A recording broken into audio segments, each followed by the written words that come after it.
ಮುಡಾ ಕೇಸ್ನಲ್ಲಿ ಸಿದ್ದರಾಮಯ್ಯ ಅವರ ತಪ್ಪೇ ಇಲ್ಲ. ಮುಡಾ ಕೇಸ್ ಬಗ್ಗೆ ವಾದ ಮಾಡೋಕೆ ನನಗೆ ಅವಕಾಶ ಕೊಡಿ ಅಥವಾ ನನಗೆ ಬಿಡಿ. ಕೇಸ್ ಗೆಲ್ಲದಿದ್ರೆ ನಿಮ್ಮನೆ ಜೀತ ಮಾಡ್ತೇನೆ ಅಂತ ಹೇಳಿ ಅರಸೀಕೆರೆಯ ಶಾಸಕ KM ಶಿವಲಿಂಗೇಗೌಡ ಸವಾಲು ಹಾಕಿದ್ದಾರೆ. ವಾದ ಮಾಡಲಿಕ್ಕೆ ನನಗೆ ಅವಕಾಶ ಕೊಟ್ರೆ ಈ ಕೇಸ್ ಗೆದ್ದೇ ಗೆಲ್ತೇವೆ, ಸೋತ್ರೆ ಮನೆ ಜೀತ ಮಾಡ್ತೇನೆ ನಾನು ಅಂತ ಹೇಳಿದ್ದಾರೆ. ಸಿಎಂ ಬೆನ್ನಿಗೆ ನಿಂತಿದ್ದಾರೆ ಅರಸೀಕೆರೆಯ ಶಾಸಕ KM ಶಿವಲಿಂಗೇಗೌಡ. ತಪ್ಪು ಮಾಡಿದ ಅಧಿಕಾರಿಯನ್ನ ಅಮಾನತು ಮಾಡಲಾಗಿದೆ. ಮುಖ್ಯಮಂತ್ರಿ ಸಿದ್ದರಾಮಯ್ಯ ಅವರಿಗೆ ಈ ಕೇಸ್ನಲ್ಲಿ ಏನೂ ಆಗೋದಿಲ್ಲ. ಹಾಸನದಲ್ಲಿ ಶಿವಲಿಂಗೇಗೌಡ ಈ ಹೇಳಿಕೆಯನ್ನು ಕೊಡೋದ್ರ ಮೂಲಕ ಮುಖ್ಯಮಂತ್ರಿಗಳು ತಪ್ಪಿತಸ್ಥರಲ್ಲ, ಯಾವುದೇ ಪಾತ್ರ ಇಲ್ಲ, ಖಂಡಿತ ಅವರಿಗೆ ನ್ಯಾಯ ಸಿಗುತ್ತೆ ಅಂತ ಹೇಳಿ ವಿಶ್ವಾಸವನ್ನ ವ್ಯಕ್ತಪಡಿಸಿದ್ದಾರೆ.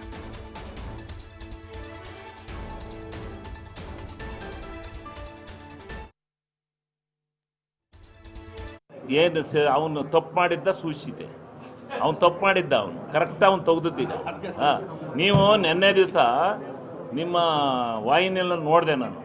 ದೇವರಾಜು ಇಲ್ಲ, ದೇವರಾಜ್ಗೆ ಜಮೀನೇ ಬಂದಿಲ್ಲ.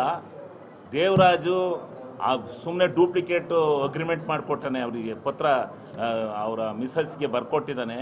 ಅವನು ದೇವರಾಜನ ಜಮೀನೇ ಅಲ್ಲ ಅಂತ ವಾದ ನಡೀತಿತ್ತು. ನನ್ನ ಹತ್ರಲೇ ದಾಖಲಾತಿದೆ. ದೇವರಾಜನ್ಗೆ ಅಧಿಕಾರ ಕೊಟ್ಟಿರ್ತಕ್ಕಂಥವ್ರು ಅವನ ಮಕ್ಕಳು ಜವರಾಬಿನ್ ನಿಂಗನ ಮಕ್ಕಳಿದಾರಲ್ಲ 3 ಜನ, ಅವರು 3 ಜನ ಸೇರಿ ಅವನಿಗೆ ಪತ್ರವನ್ನು ಪಾಲ್ಪಾರಿಕತ್ ಮಾಡಿಕೊಟ್ಟಿದ್ದಾರೆ. ಯಾರಿಗೆ? ದೇವರಾಜನ್ಗೆ. ನನ್ನ ಹತ್ರ ಇದೆ ಡಾಕ್ಯುಮೆಂಟು. ಮಾಡಿಕೊಟ್ಟು ಅವನು 92ರಲ್ಲಿ ಅವನು 92ರವರೆಗೂ ಮೈಲಾರೈ ಅಂತ ಇತ್ತು. 3ನೇ ಮಗ ಮೈಲಾರೈ ಅಂತ, 2ನೇ ಮಗ ಮೈಲಾರೈ ಅಂತ ಇತ್ತು. ಈಗ 3ನೇ ಮಗ ದೇವರಾಜ್ ಅಂತ ಬಂದಿತ್ತೆ. ಇವರು ಆ ಲಾಯರ್ ಇದ್ದಾರಲ್ಲ, ವಿರೋಧ ಪಕ್ಷದ ಲಾಯರು, ಎಲ್ಲ ಒಳ್ಳೊಳ್ಳೆ ಪಾಯಿಂಟ್ ಎಲ್ಲ ಬಿಟ್ಬಿಟ್ಟು ಬರೀ ದೇವರಾಜನ ಜಮೀನೇ ಬಂದಿಲ್ಲ ಅಂತ ಹೇಳ್ಬಿಟ್ರು. ಅಲ್ಲಿಂದ ನಾವು ಹೋಗಿ ವಾದ ಮಾಡೋಕ್ಕಾಗತ್ತಾ? ವಾದ ಮಾಡ್ತಾರೆ ನಮ್ಮ ಲಾಯರು. ಬೇಕಾದ್ರೆ ನೀವು ಬೇಕಾದ್ರೆ 1 to 1 ನಿಮ್ಮ ಮಾಧ್ಯಮಕ್ಕೆ ಬರ್ತೀನಿ. ಹೌದು, 100% ಮಾಡಿದ್ದೀನಿ. ಈಗ ಬಿಡು, ನಾನೇ ಹೊಡಿತೀನಿ ಕೇಸ. ಬಿಡು, ನನ್ನ ಜಡ್ಜ್ ನನ್ನ ಆರ್ಗ್ಯುಮೆಂಟ್ಗೆ ಆ ಕೇಸ್ ಗೆಲ್ದೇ ಇದ್ರೆ ನಾನು ನಿಮ್ಮ ಮನೇಲಿ ಜೀತ ಮಾಡ್ತೀನಿ. ಏನು ಅವನು ತಪ್ಪು ಮಾಡಿದ್ದ ಸೂಚಿಸಿದೆ, ಅವನು ತಪ್ಪು ಮಾಡಿದ್ದ, ಅವನು ಕರೆಕ್ಟ್ ಅವನು ತೆಗೆದಿದ್ದೀಗ. ನೀವು ನೆನ್ನೆ ದಿವಸ ನಿಮ್ಮ ವಾಹಿನಿಯೆಲ್ಲ ನೋಡಿದೆ ನಾನು. ದೇವರಾಜು ಇಲ್ಲ, ದೇವರಾಜ್ಗೆ ಜಮೀನೇ ಬಂದಿಲ್ಲ.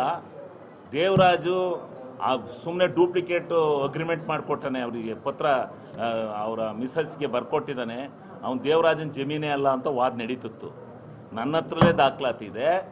ದೇವರಾಜನ್ಗೆ ಅಧಿಕಾರ ಕೊಟ್ಟಿರ್ತಕ್ಕಂಥವ್ರು ಅವನ ಮಕ್ಕಳು ಜವರಾಬಿನ್ ನಿಂಗನ ಮಕ್ಕಳಿದಾರಲ್ಲ 3 ಜನ, ಅವರು 3 ಜನ ಸೇರಿ ಅವನಿಗೆ ಪತ್ರವನ್ನು ಪಾಲ್ಪಾರಿಕತ್ ಮಾಡಿಕೊಟ್ಟಿದ್ದಾರೆ.